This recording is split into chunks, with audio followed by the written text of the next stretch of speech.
Guys, welcome back.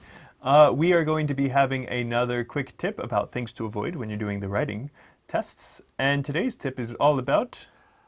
Don't repeat too much. This is such a common thing. I'm Michael. And I'm Phil, and you're watching the IELTS Grind. Now, we mean a couple things by this. Yeah.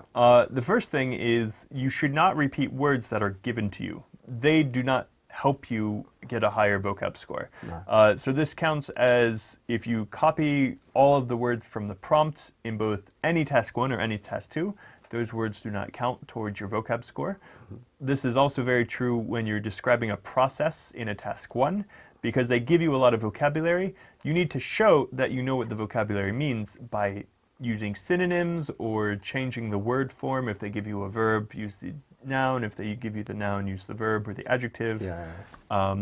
That's the first bit. And that comes from practice. If you're at a low level right now, you can't avoid doing that. But as you develop your vocabulary skills, you can move away from doing that. That's Very really true. helpful. One more little tip about the task 1 intro in particular. When you're rephrasing that sentence, a really nice trick is to go from active to passive. If they give you the sentence in the active voice, move it to the passive voice and you're showing your grammar muscles. Yeah. So remember, just active is when the subject does the action, and passive is when the subject does not do the action. And that's really good. Ninja tip there. Yes. Another thing is repeating the CC words, okay? So these are your connectors, these are your things like discourse markers and things. So for example, if you're adding information, you might use also, in addition, furthermore. But if you only used in addition every single time that you added information, your examiner is going to fall asleep and you're going to get a worse score in that part of the grading.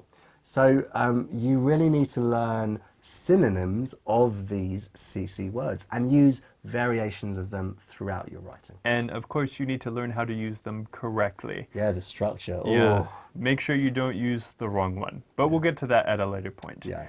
It's the exact same advice we give about repeating grammar structures. Yeah. Don't just use the same grammar structure again and again.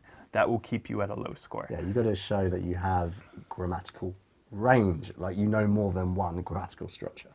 Now, there is one last thing that we need to talk about, and that is repeating ideas. This is a huge Now, problem. there's one more in thing that task we need 2. to talk about, which is repeating ideas.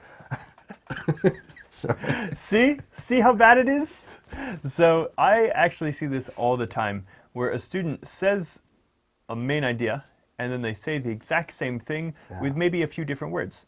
Once you say an idea, you only need to say it once. Now you do need to support it. Yes. You need to show why it's true or give results or reasons, but you shouldn't be saying the same thing again and again and again. Yeah, and this again is it's practice. It's identifying that you're making that mistake and then practicing, looking at model answers. Really, if you do reading, you read for pleasure, you'll find how we do that naturally in English. Okay guys, so make sure you don't repeat yourself too much, but do repeat watching us on YouTube. We've got more tips coming up soon. That was really bad. It was really bad, I cringed. Make sure you become a subscriber and I won't make you cringe in the future. Hey guys, I've been Phil. And I'm Mike. And you're watching the IELTS Grind. We'll see you next time. Peace.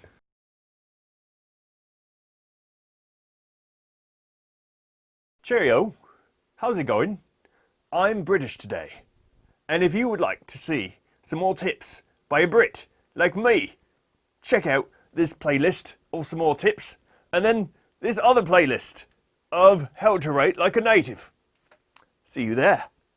That was terrible.